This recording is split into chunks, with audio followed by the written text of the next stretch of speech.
Well, 17-year-old Ofir Engel was visiting his girlfriend in Kibbutz Be'eri when Hamas terrorists invaded the village. He hid in a safe room for hours with his girlfriend's family.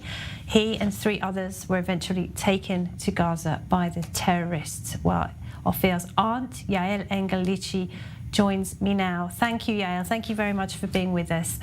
Tell me, when is the last time you or your family heard from Ofir? Hi, thank you for letting me speak about Ofir and about the situation, about the nightmare we are going through. On Saturday, 7th October, 6 o'clock in the morning, Ofir called his father, Yoav, he's my brother, and told him that there are alarms and sirens and they have to go to the safe room. They went to the safe room and were in touch with us like every 10 minutes. But passing time, we understood that something very bad is happening there.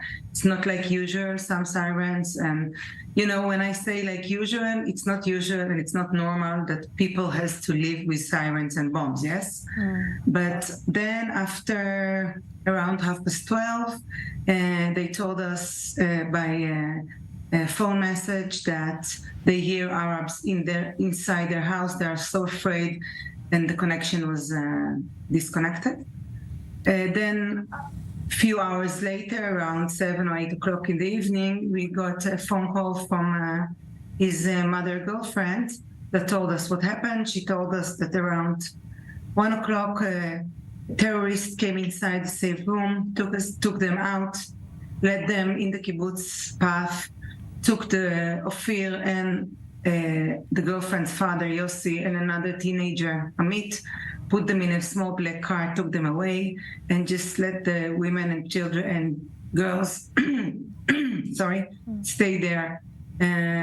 That's the last time we heard from him. After 5 days, people from the IDF came to us and told us Ofir is considered abducted. And from then, we don't know anything.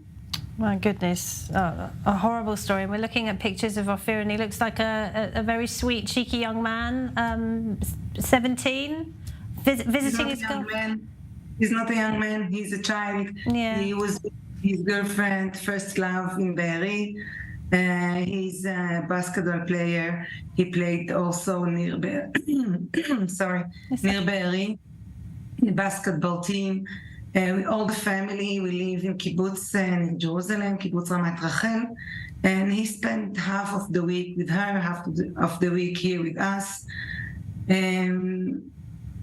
I spoke about Ofir a lot of times on media, but I heard what wrote before me said about Hamas and about Hezbollah, and about the Hamas is not few thousands or few hundreds of thousands of people. It's an ideology that wants to finish with the Jews, to finish with the free world at all.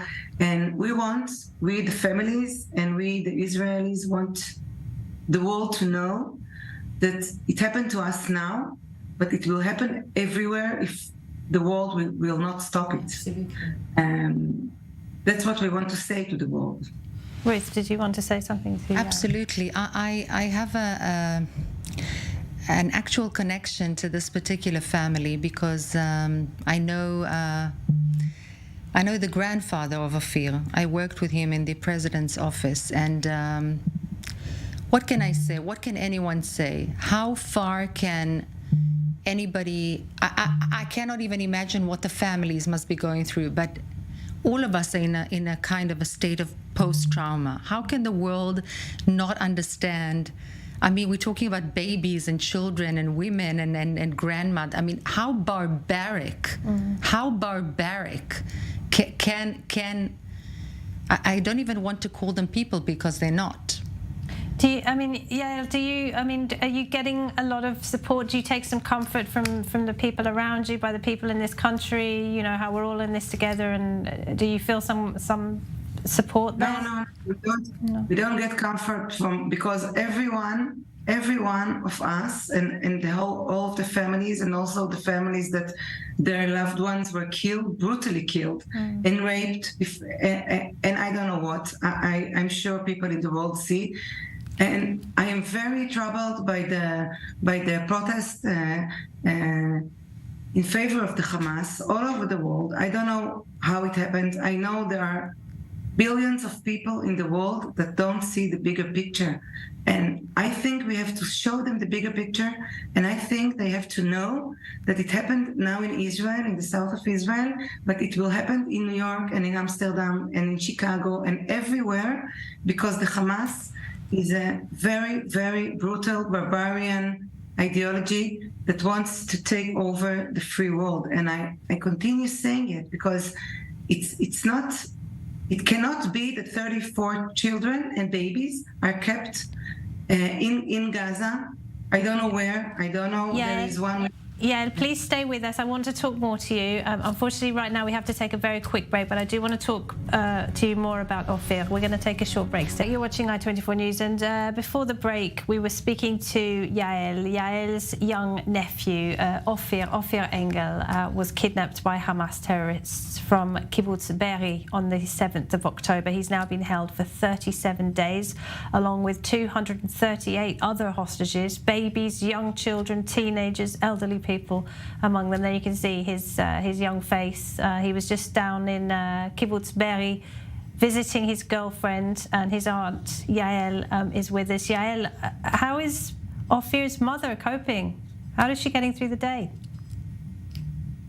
So as I told before, all of us live together in a kibbutz, so we don't leave them alone for 1 minute.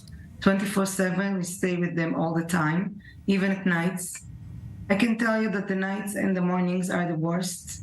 This morning I slept there. This night I slept there, and I waked up from very bad crying of her. I don't think anyone can understand the feeling of a mother that her child went to visit his girlfriend and didn't come home back. He's there for 37 days. We don't know anything about him. We don't know if he's injured, if someone taking care of him.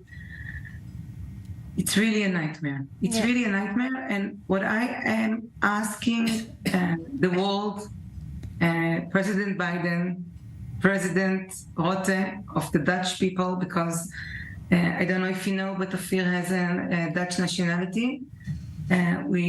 We had a meeting with the Prime Minister of Holland. You ask everyone we can to do anything they can to let them go, to let all the 239 people there go free, because children are not a part of any game, of any deal, of anything. They're just children. You know, I met a guy that his 3 children and wife are there in capture, and it's not. You cannot imagine what people are going through. So I don't know who they can talk to. I don't know. I hope and believe that the Israeli government is doing everything in her power to bring them home. But I think the world should understand that, you know, all this talking about humanitarian crisis in Gaza, I don't want any innocent people, wherever he is, to get injured. But in Israel, we have also a humanitarian crisis, a very big one. So hundreds, thousands of people are evacuated from their homes. The north of Israel, the south of Israel are war zoned. A lot of our children saw terrible sights.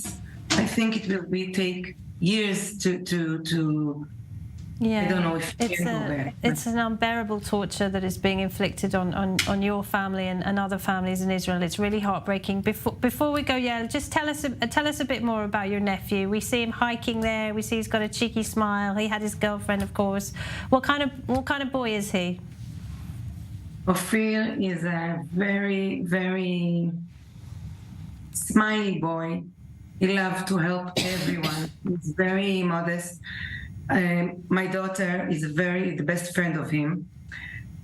And she said to me all the time that when he come back, he will kill all of us and won't stop until we take all his pictures offline. Because it's not like him. It's not it's not like us, you know, we don't understand how it is to let abduct people go. He's really, really sweet boy. That's what I can. He's a very talented basketball player. He likes to work in agriculture, also in this kibbutz, also helping whenever he's needed.